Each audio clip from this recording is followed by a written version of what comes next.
Hello everyone and welcome back to my YouTube channel. Today we are going to see how exactly we can build an agentic AI framework with the help of Azure Agent Foundry service. This is the second video in this particular playlist. I have already captured the basics of Agent Foundry service, how we can create the Foundry service. All those details I have already covered in part 1 of this particular series.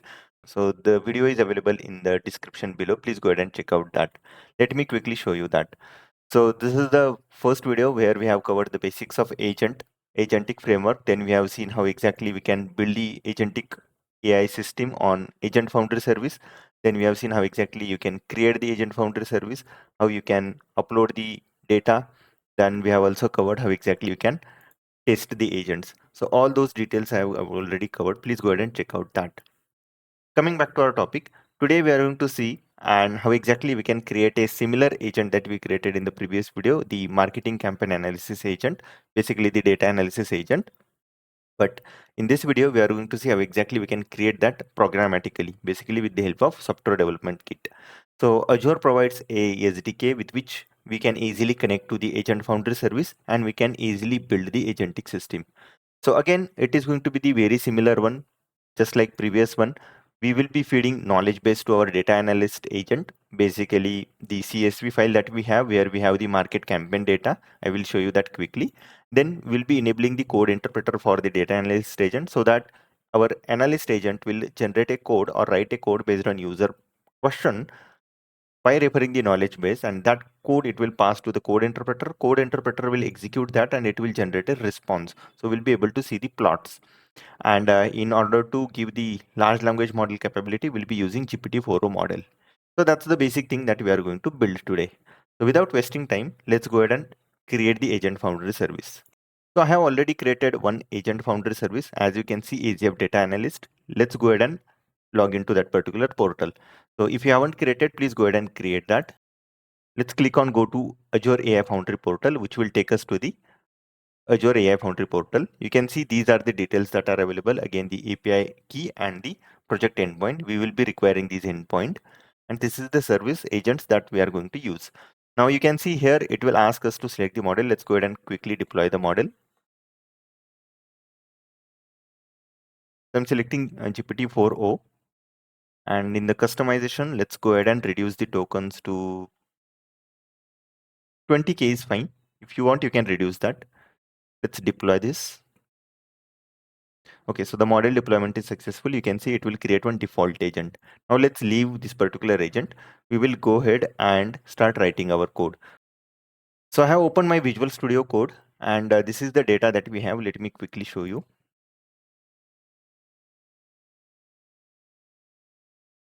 So as you can see, we have campaign name, the channel through which we have run that particular campaign, and the clicks impression, meaning this particular ad, summer sale ad was shown to 50,000 users, out of which we received 4.5K clicks. Then the conversion rate, the spend, how much we have spent, $1,500 we have spent.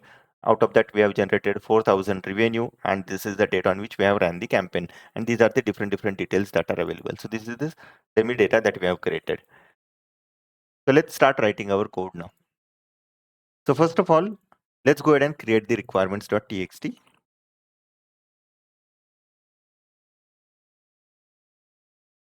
And we'll be requiring python.env in order to load the environment configurations, then the Azure Identity in order to build the connections to the Agent Foundry service, and Azure AI Agent in order to build the agents dynamically. Okay, so this is done. Now let's go ahead and install the dependencies. Pip install -r requirements.txt. Now it may ask you to install the kernel, IPY kernel first. So please go ahead and do that. And also it may ask you to enter Jupyter notebook. So if it is asking, please go ahead and do that. I have already installed that. You can see requirements already satisfied because I have already installed those. Now let's go ahead and start importing the packages that are required. So we'll be importing the default Azure credential in order to connect to the Agent Foundry service, which is from Azure.identity. Agent clients in order to create the client connections to create the agents. And then we have few other in order to add the knowledge base, we'll be using file purpose. In order to enable the code interpreter, we'll be using code interpreter tool. So those are the details that are required. Then let's go ahead and define the project endpoints that we need to pass. So these are the secrets. We need to pass the project endpoint. Model name is GPT-4o, that will remain same. Let's go ahead and grab the detail. So click on overview. This is the project endpoint. Make sure Azure AI Foundry is enabled here. So these project endpoints should be for Azure AI Foundry. So let's copy that and let's pass it here. Don't expose your secrets again. Like I'm going to delete this particular resource. So please do take care. Do not expose your secrets. So we have defined our environment variables. So I have given here load.env, but yeah, if you want, you can create a new .env. But for simplicity purpose, I'm skipping that part and load the secret from environment file. Now next one, let's go ahead and define the path of CSV.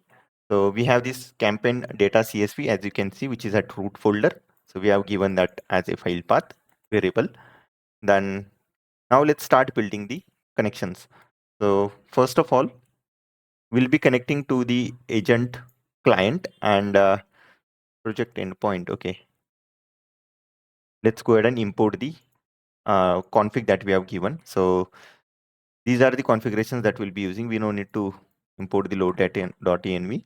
So we have project endpoint and model endpoint name, sorry, deployment name. So that we have given. So you can see we have used the Azure clients in order to create the client, and we have passed default credential in order to connect to Foundry agent service. Now let's go ahead and start writing the agent. So this is done.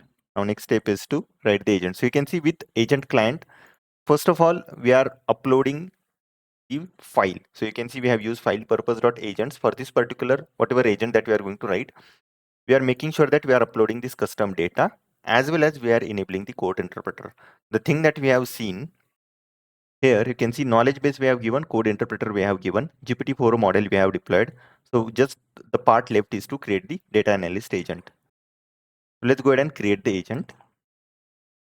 Okay. So you can see we are creating agent client.create agent and we are giving model deployment name, and name we are giving marketing analysis or analyst agent. And this is the prompt instructions. You are a data analysis AI. You have access to CSV file. That is what we are uploading here with marketing campaign performance metrics, and use Python to load the CSV, analyze it, calculate metrics, and generate plots based on user question. Then tools, you can see we have passed code interpreter dot definition. We are passing the definition of code interpreter. Tool resources, we are passing the resources from the code interpreter. So this will make sure that this agent will generate the code, which will pass that code to the code interpreter, and which will execute that. Then next step is to create the thread. So we'll add print message to print whether the agent is created, and then thread. So in the previous video also we have covered how exactly we can create a thread. Thread is required in order to manage the conversation. So all the conversation history is going to capture on this particular thread. I will show you that exactly on the Foundry portal. Once we execute this code, it will create that agent, and then I'll show you. Now next part is to run the agent. So let me go ahead and add that part. So you can see we are starting with while loop. We are inputting user question. We are adding a feasibility so that user can enter the question. Then we are converting that question to lower. If it is quit, we are breaking that. Or else you can see we are creating a message, and in that message we are passing thread ID and the user question. And then you can see we are running the agent. So you can see process the request. With run agent clients.run, we are creating and processing, passing the thread ID and agent ID. This is going to run the agent. If run fails, we are going to escalate that. And in order to plot the final response, we are plotting the final last message. So this is the last message that we have. You can see we are printing the last message, and at the end it is going to clean up. In order to save the cost, it is going to delete the agent.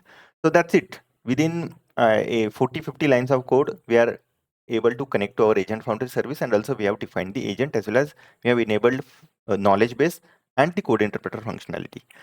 So let me quickly go ahead and show you. So in the agent sections, now you can see there will be one default agent available. You can see this is the default agent available. Now let's go ahead and execute our code. So this will now create a agent on Agent Foundry service. First, it will build the connections with the help of agent client. You can see uploaded the data CSV, agent created marketing analyst agent. Let me go ahead and show you. So let's hit refresh and you will be seeing this new agent. You can see Market Analyst Agent.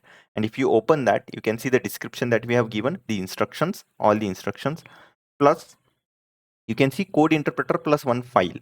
Now it has given that into the code interpreter itself. So let me show you that. Manage files.